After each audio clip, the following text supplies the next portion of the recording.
community not accept that because they claim that they've been there for a long time. And so, but however, the land tenure is unclear. I mean, clear in legal things, but for the community, they thought this is their right to be here. So now it's like blur things, you know. But however, the island is grown rapidly because of the diving or marine tourism, but without controlling. Yeah.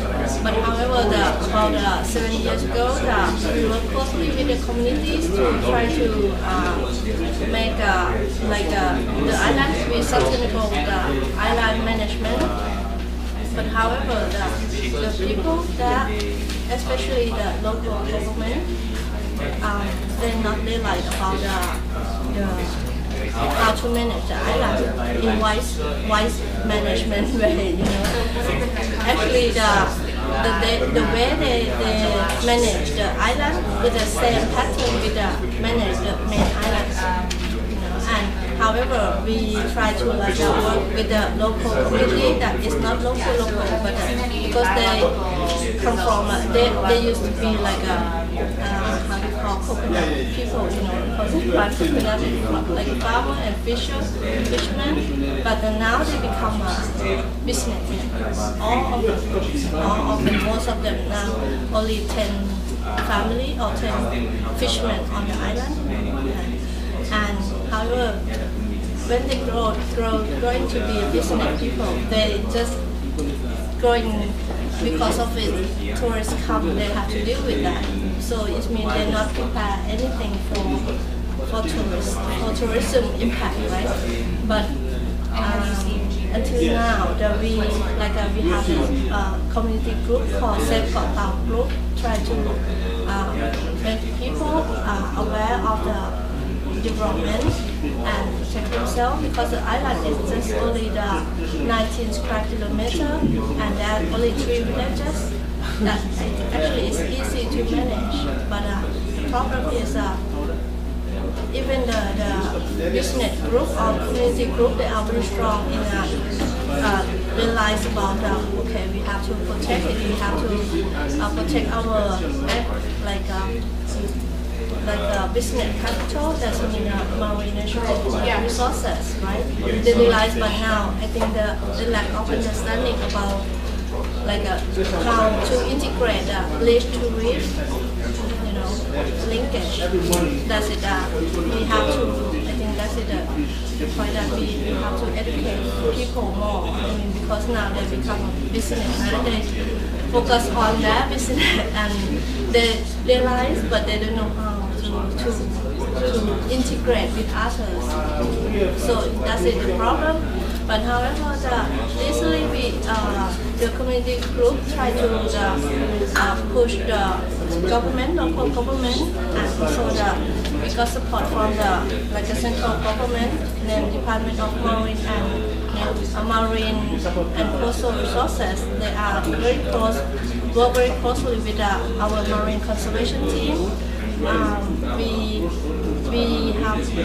developed no take zone declaration or agreement together with the community, that means the diving schools and also the fishermen, the 10 fishermen, set up the agreement together. But however, we still think about the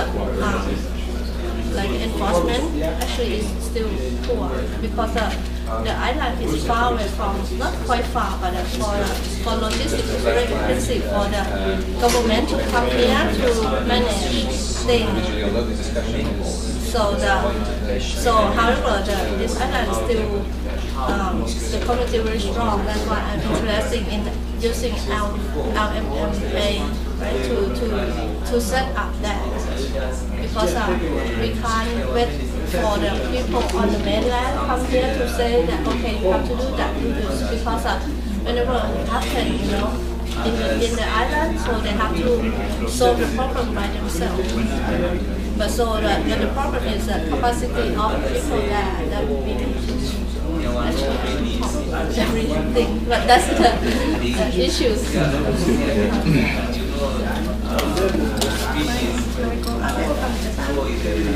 For NGO called Conservation Society, and one of my field is for So today I came here to learn about it, and if I could take back to for a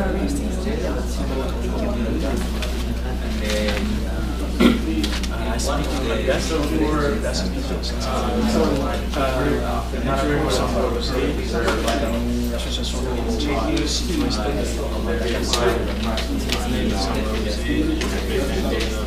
association.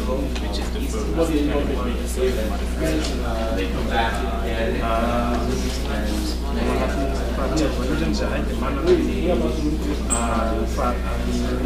preserva maharsis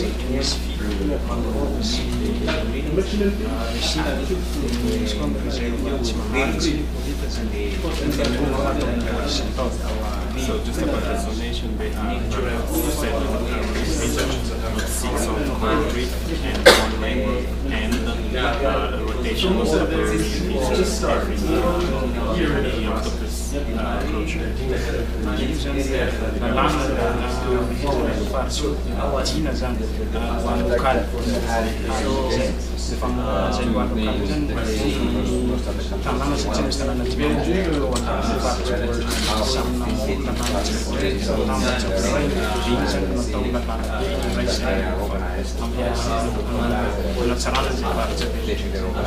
Legislation they use is a local convention called in Malagasy, which is the same as the bylaws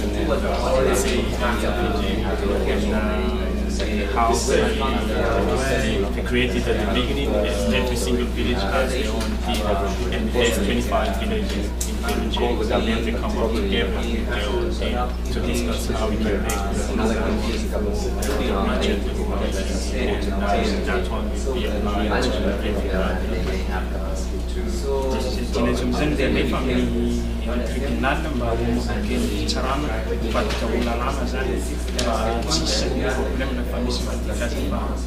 But in Madagascar, those dinners, it has to be validated by the court to see, to compare with the international law, because they don't want it to be out of the law. So they compare everything, and once it's validated, they accept everything, approve it, and go back to the community and have the same legitimacy as national legislation.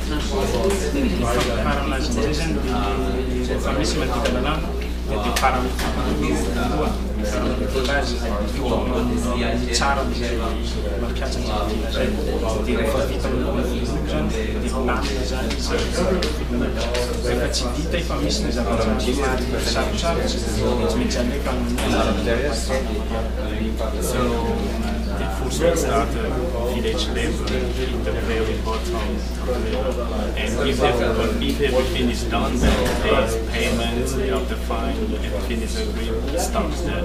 But if it's not, it has to go to higher level, and the higher level is the regional committee, and on so on to the executive committee. And if nobody can do anything about it, no payment, it goes to the government. Tinezan tsy manipaka ny lalàna varam-panjakana misy lalàna mikasika ny paizy dia tsy mifanipaka amin'izay fa mifanaraka indraindray misy olana zany eo amin'izay lalàna zay tsy midina nanapa-kevitra zany zahay lelema faritsy Madagasikara mba nangataka tamin'ny fanjakana vonjona moraina fanjakana mba hanana voara tanteraka amin'ny fampiharana ny legitima. satria misy conflit entre fampaharany fanjakana lalàna sy ny dina zay So at the beginning, the reason why it has to be approved by the local government, as I say, it needs to be kind of the same. It's not something like something like forbidden by law that you will apply in your place. So it has to be, but it's just to help the government to enforce some legislation that has to decentralize it at the bottom. But sometimes you say there's always a conflict with the way how the government apply the national legislation, and the decentralization is not done properly. Sometimes they interfere. So what they did recently is we had this LMA forum for the national network in Madagascar. Everybody came up with their legislation, and that wrote a letter to, not a letter, but just to discuss with the local authority how can we have the complete power of enforcing our zay zany mbo tsy nazahoana vady mafakoa avy amin'ireo fanjakana reo zay fangatanana mikasika ny fahazahoana tampony fanjairana zay. But there wasn't any positive response yet from the government is not. How do you, Madagascar is one of the largest protected areas in Madagascar, right? 640 square kilometers. How do you even begin to enforce an area like that from a local resident?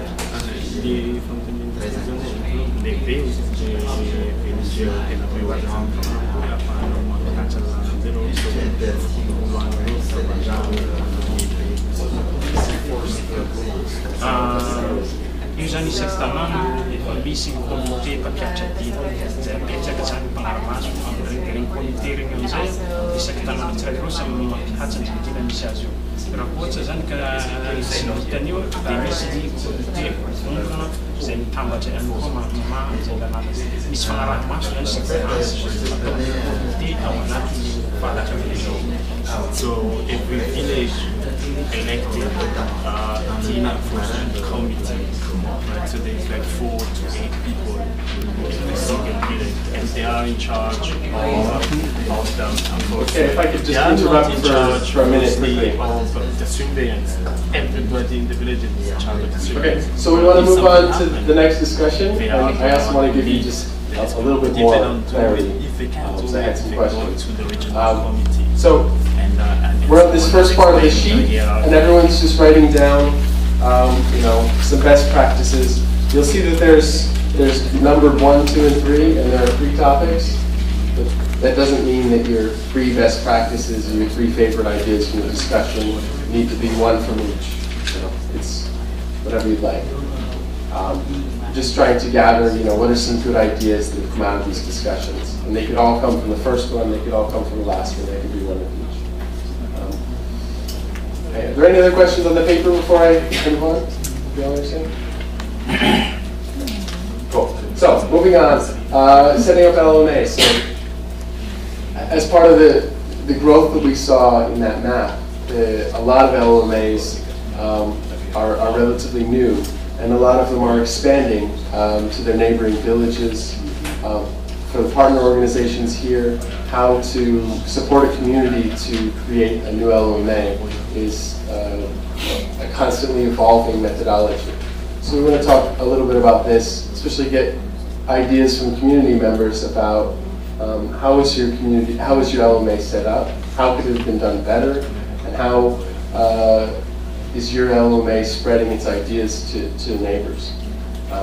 So we don't actually have a full 20 minutes because we're a little bit late, so I'll give you 15 minutes on this. Okay, any questions on that? In our case, we're doing all. Okay, great.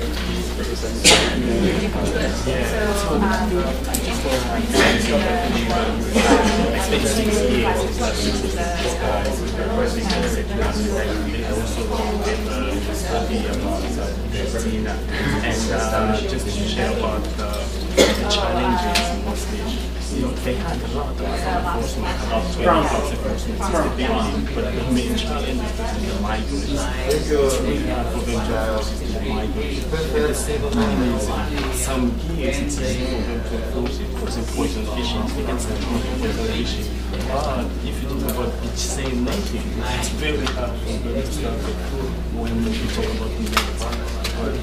Because it seems poison fishing is too bad. It seems it's kind of poison someone. The other one is just the name. It's very hard for them. And the third one is it's mostly the migrant, because they are from the migrants that we see. And the third one is the demarcation of the reserve. Most of the time we have a big debate during the enforcement. We have a big debate about I wasn't inside. Yes, you were inside. I wasn't inside. Alright. It's always a debate about fine to if it's $50, you always end up with $10. Something like that. That's a major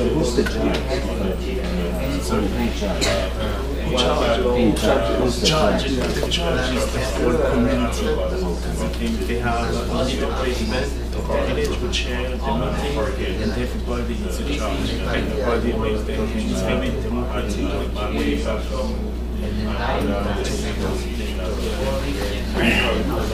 This is Nico. Nico and Madagascar. Yes, it's in Madagascar. So accepted by the government. The government, we have 5,000 kilometers of coast. There's only 2 boats in Madagascar to deal with all of that. So they decentralized management of resources to the community. How long it takes since you start from the legal to legalize business? It could take only a couple months. But the most important is I think we have 25 villages. Everybody is 25 villages has to agree with work. So it takes time to defeat them. Madagascar started decentralising relatively recently, right? It was only, late 90s? Yeah. So it's come a long way. It's now about 4% of the coastal area that's in locally managed marine areas, so it's quite, it's more than state down on Why was it why did you decide 19 villages come together and 25? I was about to explain that. So when my village and the reason we say not say when they take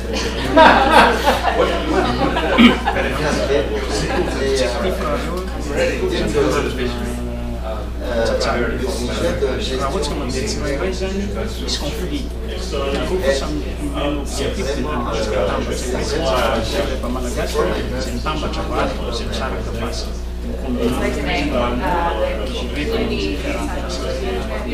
Sabe piaça, onde quer saber sobre beleza,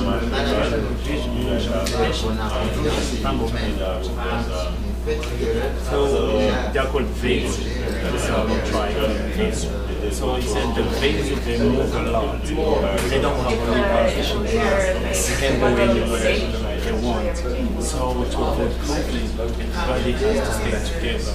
And also it's very Malagasy because it's about stay together, rocks, and we spread sand, something like that. So that's the Malagasy. So people share fishing ground, and those who share fishing ground have to stay together. That's why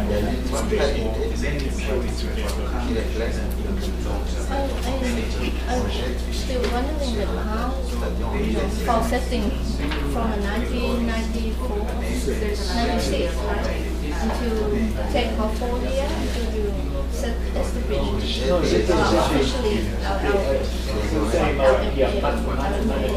So this guy started in 2006, but in 2004 they closed the first of the blizzard. That was the start of it. One village, one one species. That was the start of their story. It wasn't for only one village where it comes from. And now 2012 is 25 village. We rotated So like temporary reserve and 7 permanent houses. So we started by only one single but we started in 2004 but what I'm talking about the 2096 was legislation that we were involved in. No, but I just wondering, but now, okay, you have intention to make a group, right? Also because you share the common natural resources,